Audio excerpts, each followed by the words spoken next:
तो दोस्तों अब लगता है ना कि भोजपुरी के अच्छे दिन आने वाले हैं। भोजपुरी के अश्लील गायकों पर कड़ी कार्रवाई की जाएगी। भोजपुरी के अश्लील गानों को सार्वजनिक स्थलों पर नहीं बजाया जाएगा।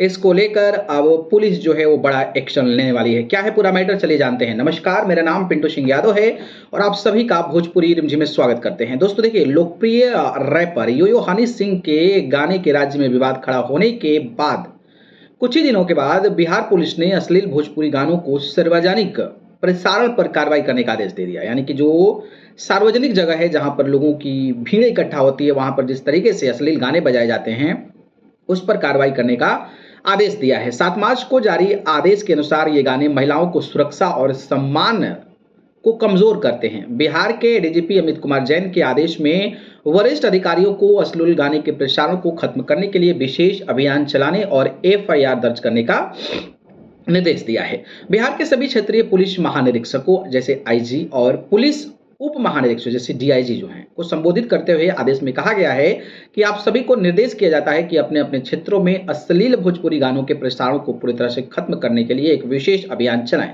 ऐसे मामलों की पहचान करें और सभी अधीनस्थों को भारत न्याय संहिता यानी कि 2023 की धारा 296/79 और अन्य संबंधित धाराओं के तहत एफआईआर दर्ज करने का जो निर्देश है वो कहीं ना कहीं दिया जाए।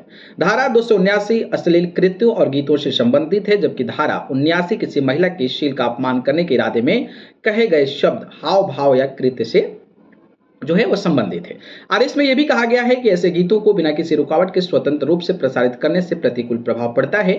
इसमें रेलवे पुलिस सहित सभी वरिष्ठ पुलिस अधीक्षकों, एसएसपी, पुलिस अधीक्षकों, एसपी और सभी सार्वजनिक स्थानों पर अभियान चलाने के लिए जो है ये बातें कही गई है। ने कहा है कि सस्ते दोहरे अर्थ वाले भोजपुरी गाने महिलाएं के प्रति अनादर की संस्कृति को बढ़ावा देते हैं, जिससे वह सुरक्षित महसूस करती हैं या फिर शर्मिंदगी महसूस करती हैं। इसके अलावा ये गाने बच्चे को अनुचित संदेश भेजते हैं जो संभावित रूप से उनके व्यवहार को नकारात्मक रूप से प्रभावी करते हैं। यह मामला अभिनेत्री नीतू चंद्रा द्वारा पटना हाई कोर्ट में जनहित याचिका पीआईएल दायर करने के लिए कुछ दिनों बाद आया है, जिसमें दावा किया गया है कि लोकप्रिय रैपर हनी सिंह समेत कई सहयोगियों द्वारा मैनाई गीत बनाया गया। एक्ट्रेस के अनुसार गीत ने महिलाओं को वस्तु के रूप में पेश किया, अश्लील को सामान्य बनाने के लिए भोजपुरी भाषा का इस्तेमाल किया और महिला सशक्तिकरण पर सवाल उठाए। ये तो बात हो गई कि भाई चलिए अच्छी बात है कि एक्शन लिया जाएगा, लेकिन उन लोगों पर क्या एक्शन लिया जाएगा जो कंपनियां गाने बनाती हैं, जो कंपनियां गाने बनाती है, जो सिंगर गाता है। मुझे लगता है कि पुलिस निरीक्षक जी से मैं भी ट्वीट करूंगा, पुलिस निरीक्षक जी से, एसपी डीएसपी जो भी इस आदेश का पालन करते हैं, मैं उनसे कहूंगा कि जो भी कंपनियां जो है रिलीज करती है इस तरीके के गाने, उन कंपनियों पर एक्शन लिया जाए, उन सिंगरों को जेल भेजा जाए, फटाक से जेल भेजा जाए। इस आदेश के बाद अगर कोई भी अश्लील गाना गाए उस सिंगर पर डायरेक्ट, क्योंकि उनके पास पहुंचने का बहुत आसान तरीका है, आप कंपनी से अप्रोच कीजिए, डायरेक्ट उस सिंगर के पास पहुंच जाइएगा, उनको फटाक से जेल भेजिए, 2-4-10 लोगों को जेल भेजेंगे, ये मामला शांत हो जाएगा।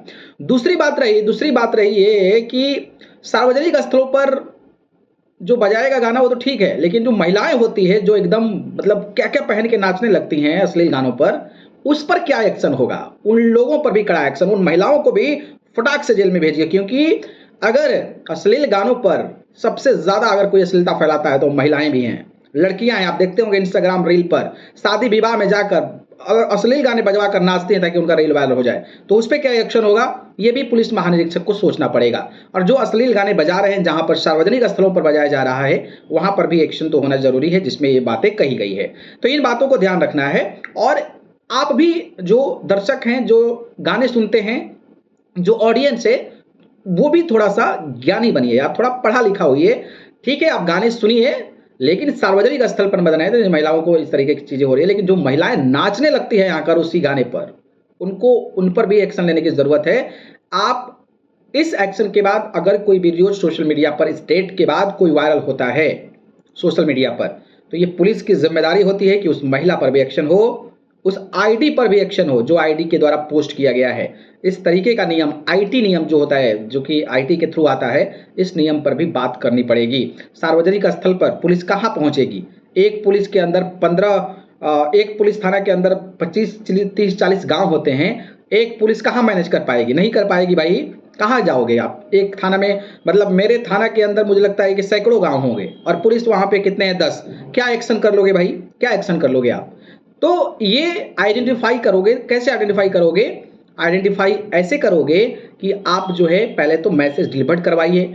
मैसेज डिलीट करने के बाद कोशिश कीजिए कि हर जहां जहां उस आपके क्षेत्र में शादी हो रही है वहां पर इस तरीके का एक संदेश दिया जाए पहुंचकर कि अगर अश्लील गाने बजाया जाएगा, उस ऑनर को चेतावनी दीजिए कि अश्लील गाने बजाया जाएगा तो आप पर एक्शन होगा। इस तरीके की चीजें आपको करनी पड़ेगी, तभी जाकर चीजें होगी। बाकी महिलाओं से भी मैं अनुरोध करना चाहूंगा कि महिलाओं के जो पीआईएल दायर किया गया है इसमें महिलाओं को असुरक्षित महसूस कराने की बात की गई है, तो उन महिलाओं को भी सुधरना पड़ेगा जो महिलाएं क्या क्या टाइप के कपड़े पहन कर आकर उसी अश्लील गाने को जबरदस्ती डीजे वाला बजवा के और डांस करने लगती है। और एक और बात, जो ये लड़कियां नाचती हैं शादी विवाह में जाकर, ये तो अच्छे गाने पर नाचती नहीं है, इस पर भी एक्शन आपको लेने की ज़रूरत है।